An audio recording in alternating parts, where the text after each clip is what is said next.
ஒருத்தர் சூப்பர் மார்க்கெட்டில் அந்த பொருள்லாம் வாங்கிட்டு இருக்காரு. அங்கே ஒரு நாய். அந்த நாய் என்ன பண்ணுச்சு, ஒவ்வொரு ரேக்லையா போய் ஒவ்வொரு திங்ஸையும் அதுவே எடுக்குது. பார்த்து பார்த்து பார்த்து பார்த்து திங்ஸ் எல்லாம் அது எடுக்குது. என்னடா ஒரு நாய் வந்து பர்ச்சேஸ் பண்ணுது, அதுவும் பொருட்கள்லாம் கரெக்டாக எடுக்குது.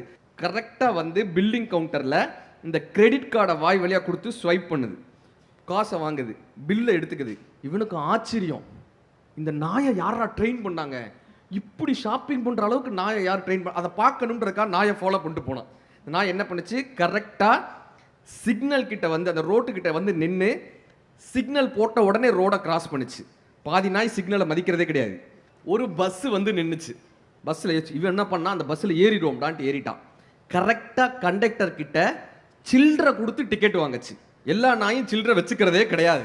இவனுக்கு அவ்வளவு ஆச்சரியம், ஏன்னா சில்லறை கொடுத்து ஒன்று டிக்கெட் வாங்குது, சிக்னல் பார்த்து ரோட்டை கிராஸ் பண்ணுது, கிரெடிட் கார்டு போட்டு பில்லு வாங்குது, அவ்வளவு லிஸ்ட்டையும் பார்த்து அவ்வளவு விஷயங்கள் வாங்குது. யாரா இந்த நாயை எப்படி ட்ரெயின் பண்ணாங்கன்ட்டு அவனுக்கு அவ்வளவு ஆச்சரியம். நேராக அந்த நாயை ஃபாலோ பண்ணிட்டே போறான். ஒரு வீட்டு வாசல்ல போய் அந்த நாய் நின்று காலிங் பெல்ல அமுக்குது. கதவு திறக்கல.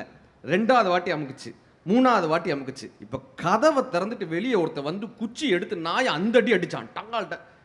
இவர் ரொம்ப வருத்தப்பட்டு போய் கேட்டார், சார் சார் சார் என்ன பண்றீங்க, எதுக்கு அந்த நாயை அடிக்கிறீங்க, எவ்வளோ அறிவான நாய், உங்களுக்கு எவ்வளோ அழகான திங்ஸை வாங்கிட்டு வருது, எப்படி வந்தது, அதை போய் அடிக்கிறீங்களே. அவன் சொன்னா, இந்த நாய்க்கு எத்தனை தடவை சொல்லியிருக்கேன், நான் தூங்கும்போது வந்து பெல் அடிக்காத பெல் அடிக்காத, வெளியே போகும்போது சாவி எடுத்துட்டு போன்னு அத்தனை தடவை சொல்லியிருக்கேன், வந்து பெல் அடிச்சு என் தூக்கத்தை கெடுக்குதுன்னா. நீங்க என்ன செஞ்சாலும் ஒருத்தரை திருப்தி படுத்திடவே முடியாது.